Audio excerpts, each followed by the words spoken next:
आज का मेरा वीडियो है स्पेशली जो वाटर कलर पसंद करते हैं उनके लिए, क्योंकि आज मैं वाटर कलर स्केच करने वाली हूँ। और इस वाटर कलर करते वक्त हमें किन बातों का ध्यान रखना चाहिए, जो भी वाटर कलर को सीखते वक्त मेरी जो लर्निंग है वही आपके साथ शेयर करूँगी। तो आई होप कि ये वीडियो आपके लिए भी यूज़फुल रहे, तो इस वीडियो को एंड तक ज़रूर देखिए। तो फ्रेंड्स, मैं यहाँ पर वाटर कलर के लिए नॉर्मल स्केच बुक यूज़ कर रही हूँ।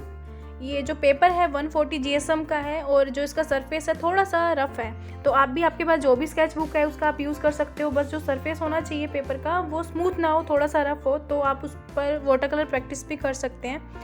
तो हम अब स्टार्ट करते हैं। तो रेफरेंस के लिए मैंने बाहर से ये फ़ोटो क्लिक की है, इसी को हम बनाएंगे। तो फ्रेंड्स, सबसे पहले तो ये बात समझिए कि जब भी हम कोई भी मीडियम में काम कर रहे हो तो आपकी ड्राइंग जो होनी चाहिए वो क्लियर होनी चाहिए। तो वाटर कलर के लिए भी ये है कि जो भी आप बना रहे हो तो उसकी ड्राइंग पहले क्लियर कीजिए, ताकि आपको ये कंफर्म हो जाए कि आपको कलरिंग कहाँ पर करनी है, कहाँ पर नहीं करनी है।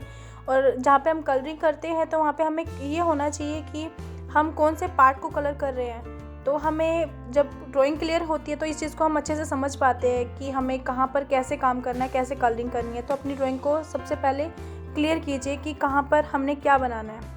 और दूसरी बात ये कि कभी भी वाटर कलर जब हम करते हैं तो ज़्यादा हमें इरेज नहीं करना चाहिए, इरेज़र यूज़ नहीं करना चाहिए, क्योंकि जो सरफेस होता है वो इरेज़र जो होता है, इरेज़र करने से सरफेस ख़राब हो जाता है। तो अगर आप इरेज़र का यूज़ करें तो आप नीडेड इरेज़र का यूज़ कीजिए, क्योंकि नीडेड इरेज़र से जो सरफेस होता है वो ख़राब नहीं होता है और डस्ट भी नहीं छोड़ता है। तो आप नीडेड इरेज़र का यूज़ कीजिएगा।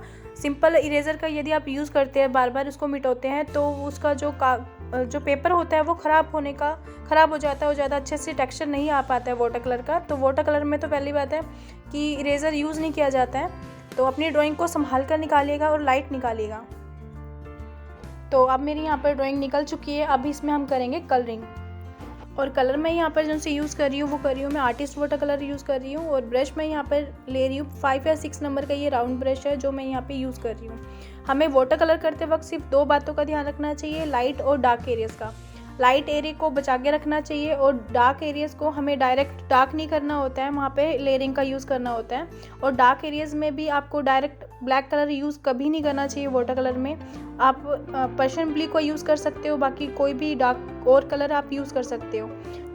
और डार्क एरियाज़ को बड़े ध्यान से यहाँ पे कलर करना होता है, क्योंकि डार्क एरियाज़ जो आप देख रहे हो वहाँ पे भी एकदम से पूरा डार्क नहीं होता है। तो हमें इस चीज़ का ध्यान रखना होता है कि हम लेयरिंग का यूज़ ज़्यादा करें, ताकि जो डार्क एरियाज़ में भी कम डार्क है, ज़्यादा डार्क है, तो उस चीज़ को हम अचीव कर पाए। तो इस चीज़ का ध्यान रखिएगा, लेयरिंग का यूज़ कीजिएगा वाटर कलर करते वक्त। और वाइट एरियाज़ को बचा के रखिएगा, जहाँ पे बिल्कुल हाईलाइट है उसको ध्यान में रखिएगा, ऑब्ज़र्व कीजिएगा बनाने से पहले आर्टवर्क को। तो इस तरह से यहाँ पर वाटर कलर पर काम किया जाता है। तो फ्रेंड्स, ये कुछ पॉइंट्स थे जो वाटर कलर करते वक्त ध्यान में रखना चाहिए, जिसको मैं ध्यान में रख कर ही अपना आर्टवर्क बनाती हूँ। तो ये जो छोटी छोटी बातें हैं ये काफ़ी मुझे हेल्प करती है। तो आई होप कि ये पॉइंट्स आपके लिए भी यूज़फुल रहे।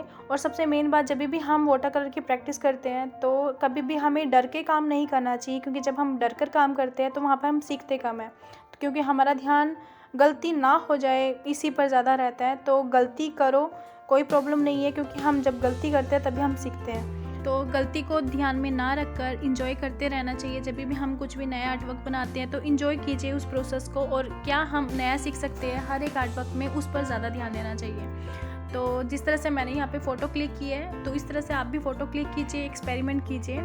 और यदि आपको कोई भी डाउट्स हो, कोई भी इंक्वायरी हो, तो कमेंट बॉक्स में ज़रूर बताइएगा। और यदि आपको कोई भी सजेशन मुझे देना हो ताकि मैं और इम्प्रूवमेंट कर पाऊँ, कुछ अच्छे से और एक्सप्लेन कर पाऊँ, कोई भी आपको मुझे कोई भी सजेशन देना हो तो वो भी आप प्लीज़ ज़रूर दीजिएगा। और आई होप कि ये वीडियो आपके लिए यूज़फुल रहे। तो अब मिलते हैं नेक्स्ट वीडियो में। तो फ्रेंड्स, तब तक के लिए keep creating artwork, take care, bye bye.